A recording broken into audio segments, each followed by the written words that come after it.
হচ্ছে মুড়ি বানাবো। এই মাংসের ঝোল দিয়ে, মাংস দিয়ে, আলু দিয়ে সুন্দর এই মুড়িটা বানাবো। এখানে হচ্ছে চানাচুর মিক্স করা আছে। আর এটা দেওয়ার জন্য এখানে পেঁয়াজ কুচি দিব, একটু কাঁচা আনো, কাঁচামরিচ দিব, লেবু কুচি দিব, ধনিয়া পাতা দিব, টমেটো কুচি দিব। তো আমি প্রথমে এটা হচ্ছে একটু মাখাই নিব,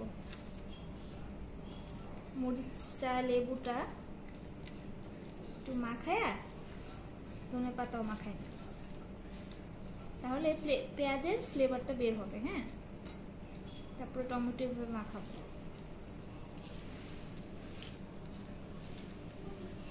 একটু লবণ চাইলে দিতে পারেন। তারপরে হচ্ছে একটা মেইন ইনগ্রেডিয়েন্টস, সেটা হচ্ছে এই সরিষার তেল। এটা কিন্তু খাঁটি সরিষার তেল, একদম মানে অর্গানিক খাঁটি। ধরবা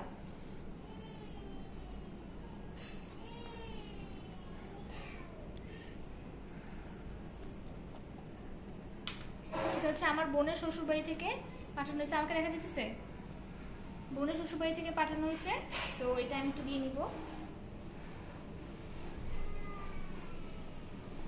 মনে বেশি হয়ে গেল। তারপর এটা সহকারে আবার মাখাবো।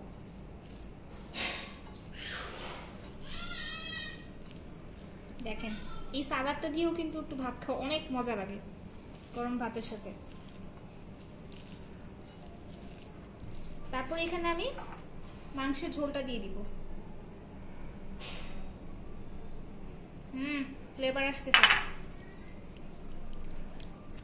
এখানে যে আলুগুলি আছে সেটা একদম আমি আর একটু গুঁড়ো গুঁড়ো করে ফেলবো, আর এটা আমি এভাবে মাখাবো।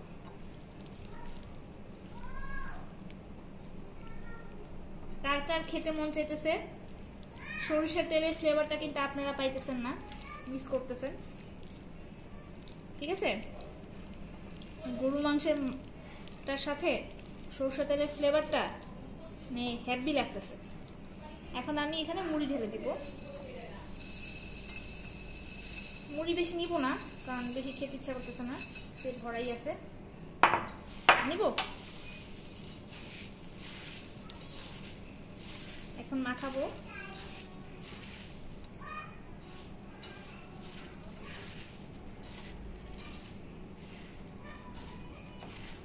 মুড়ি এভাবেই মাখাইতে হয়।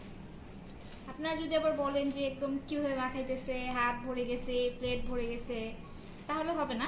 মুড়ি এভাবেই মাখাইতে হয়।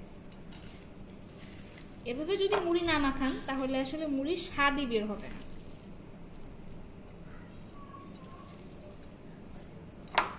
এখন এটা খাওয়ার পালা। এটা আমি এখন খাবো। আর একটু মুড়ি নিব।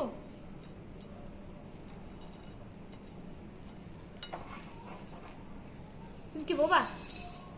আরে তুমি মাখতেছো, মাখো, আমি এখানে কথা বলার কি আছে? মাথা নাই জন্য এটা বলতেছো।